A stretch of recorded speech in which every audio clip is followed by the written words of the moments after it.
Last time we are looking at this particular sentence about the original sin and the last sin.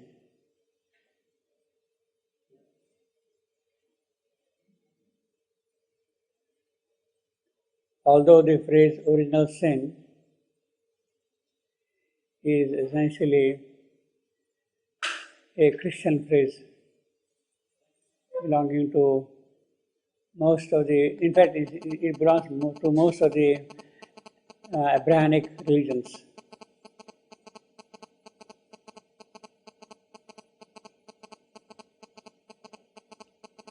But made more prominent in the Catholic theology, the original sin.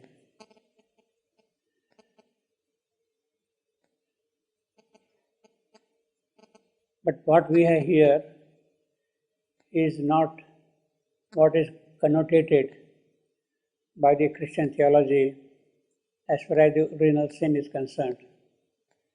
And I don't think, at least I am not aware of it, if the Christian theology has anything like the last sin. Do they have? No, I didn't understand. Only the first. Do they have?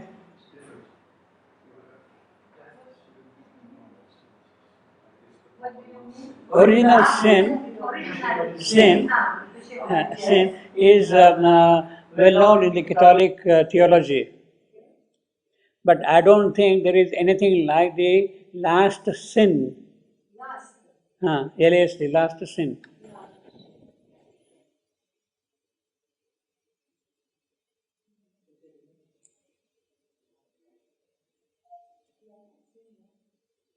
At least I have not heard of. No. Yeah.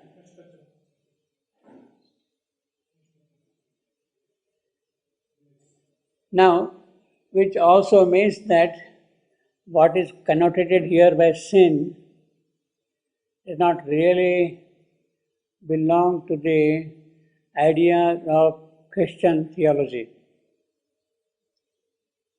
Although the phrase original sin is a Catholic phrase, but it does not convey here the sense which the Catholics attach to the phrase original sin. And that is further supported by the fact that there is nothing like the last sin in the Christian theology. So, what is the difference between the original sin about which we are here in the sentence and the original sin of the theology?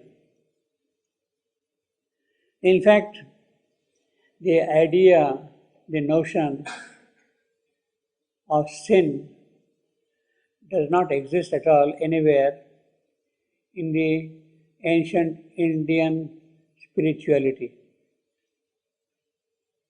Though to some extent we have later derivations of that type in the Puranas. Puranas will say papa, that is sin.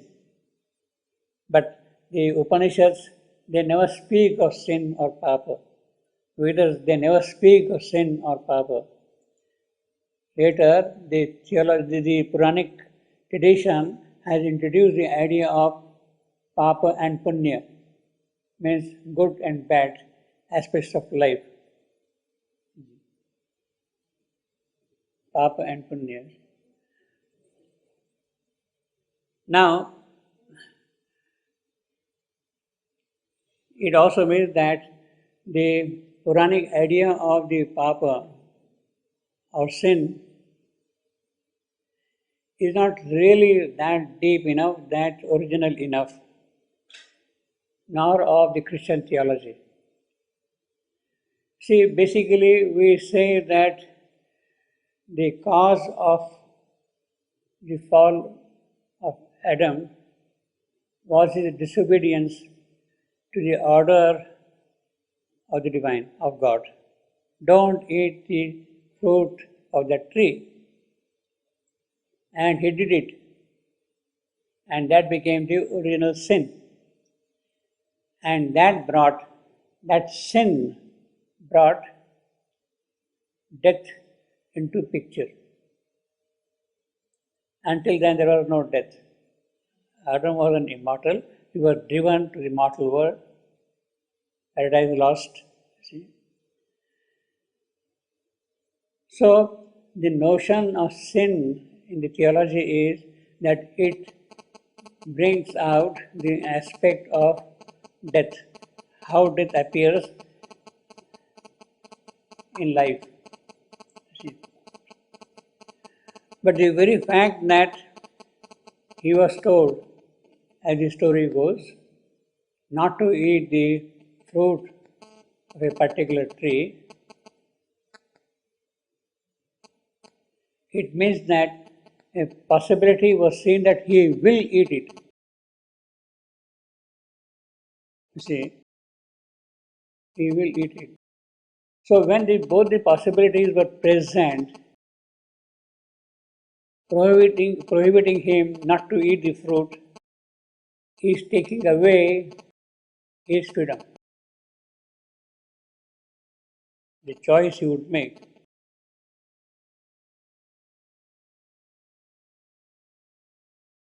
Now, that loss of freedom is something which does not make us very happy about it, you see. That we are not allowed to do what we should do, you see. Let us bear the consequences, how does it matter? But let us do what we want to do. That is the spirit of growth, you see. But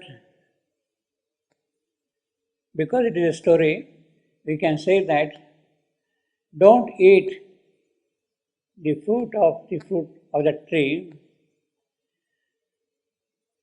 was intended that it should be eaten. Yes. It amounts to that. It should be eaten. Yeah. It amounts. He had to commit the sin. And it is because of the commitment of sin that he has to grow further. He can grow further, you see. See, the whole point was, after eating the fruit of knowledge, he would have eaten the fruit of life.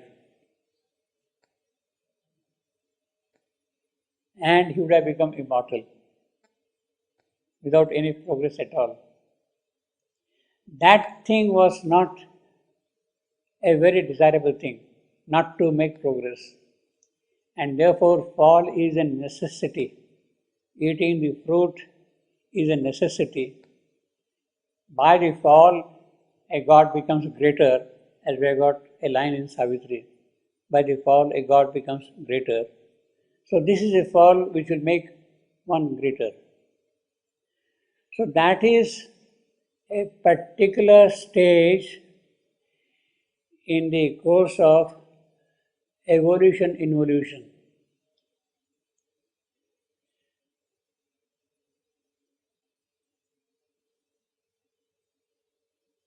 And therefore, it is because it is a particular stage, therefore, it is not original enough. That sin of eating the fruit is not original enough. In other words, the Christian theology has no notion really of what the original sin is.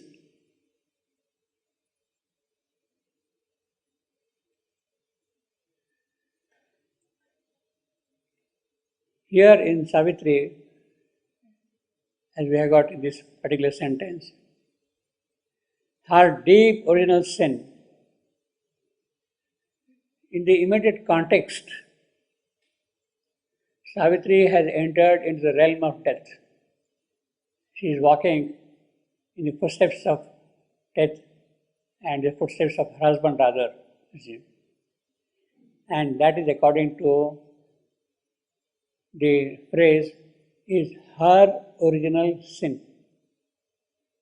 She is walking into the forbidden regions, forbidden realm, where she should not.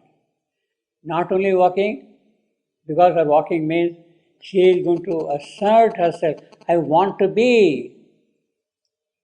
Death has no business to be here. This realm has no business to be there, to exist at all. And that is the sin she is committing as seen by death. She is walking into my realm, which she is not supposed to do, therefore she is doing a wrong thing. That is the sin she is making here. Now, this is the context as far as the storyline is concerned, the narrative is concerned. But behind the narrative,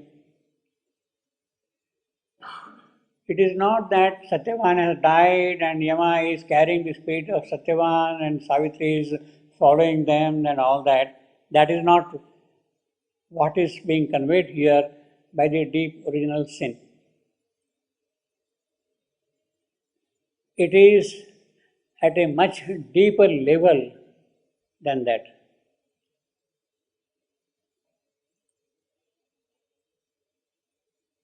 The deeper level is the divine goddess, the supreme Mahashakti. She herself has entered into the realm of death to abolish death, to remove death. Ashwapati prays to the divine goddess and compels her to take the mortal birth. Compels her to take the mortal birth. That is what we have got in Book 3, Canto 4, The Vision and the Boon. You have to take mortal birth if you want to solve the problem of this creation. And her agreeing to take the mortal birth is her first sin, original sin.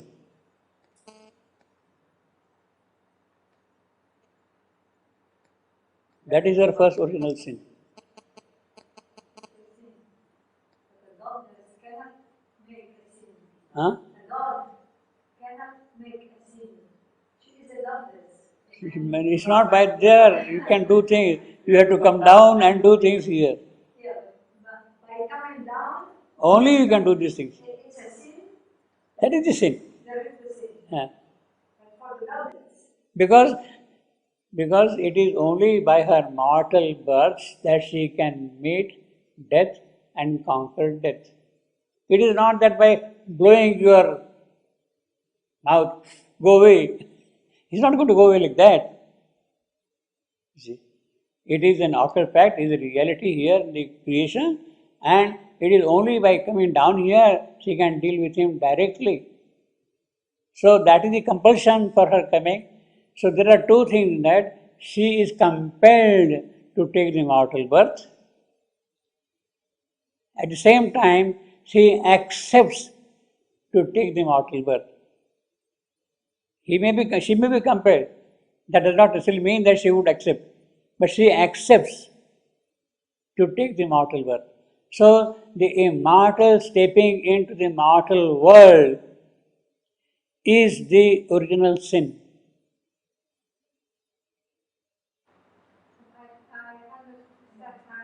I thought that it's the human being who is accused to make a sin, not a goddess who came to take birth on earth. I mean, the human being who. In the case of the human being also, you are merely living there in the transcendent. It was your choice. You came into this mortal world out of curiosity to see what is there in the shadow of truth. So that is your curiosity. So you took the birth. You have committed the sin. Yes. Yes. Not the goddess. No. And now you are suffering You have to pay the price for that. One of the sufferings is attend Savitri classes on Saturday afternoon. Our punishment. See? Yeah.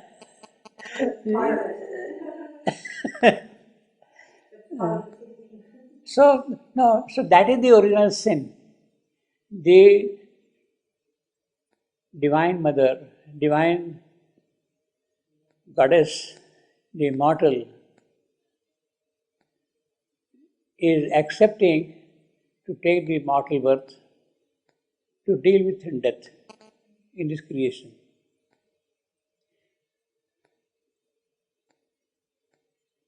That is what we got in that little book, the mother.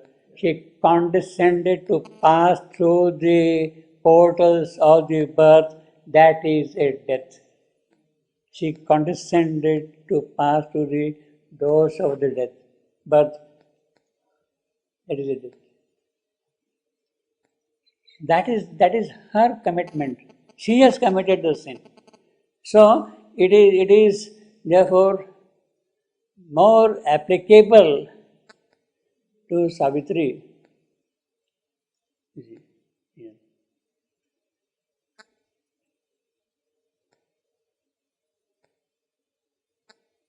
Why she accepts to take the mortal birth? Because by accepting the mortal birth, she will do this, that, and finally there will be the immortal life and divine. That is the last sin she is committing. In this inconscient creation, you want to bring down immortal and divine life. That is your assertion, that is your affirmation. And that is the last sin.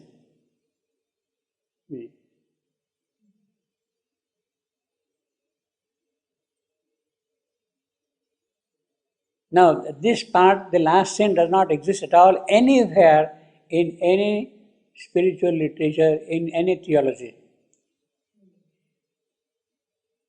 Last sin. Not even the Puranas.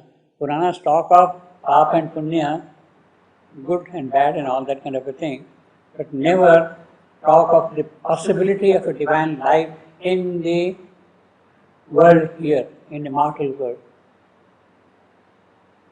How is the spiritual pride, the sin last, greatest, the spiritual pride, how does this relate to the last sin, the spiritual pride? You see, I mean, that I don't understand how. You see, the last sin, all right, I grant that you have committed the deep original sin. You are here. Then what do?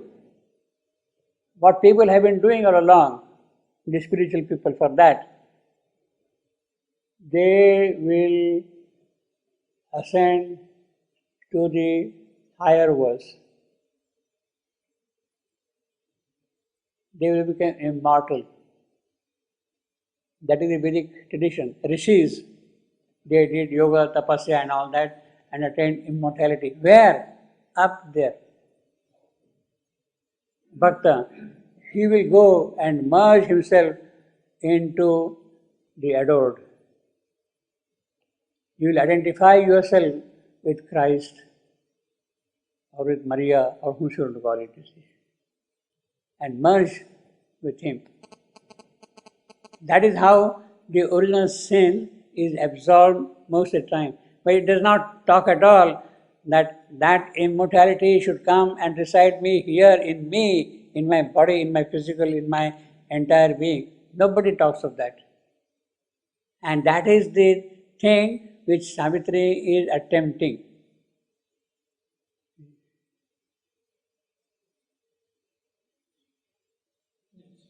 Yeah. So these two phrases are very unique phrases. In fact, one can keep on talking about them. See. The spirit is right, or is the spirit is right? Right? Yeah, you want that it can be here. That is your pride, your assertion, your affirmation. You don't accept this thing. You don't accept this as it is. Mortal is mortal. You see. He says, scorn of the worm, writhing in the mud, condemned, ephemeral. You disdain that. No, it cannot be. You want here, instead of that, immortal and divine. Claim to be living fire of God. You want to be living fire of God. That is your claim. That is the sin, last sin Savitri is committing. So this whole sentence actually summarizes the entire spiritual philosophy of Sri Aurobindo.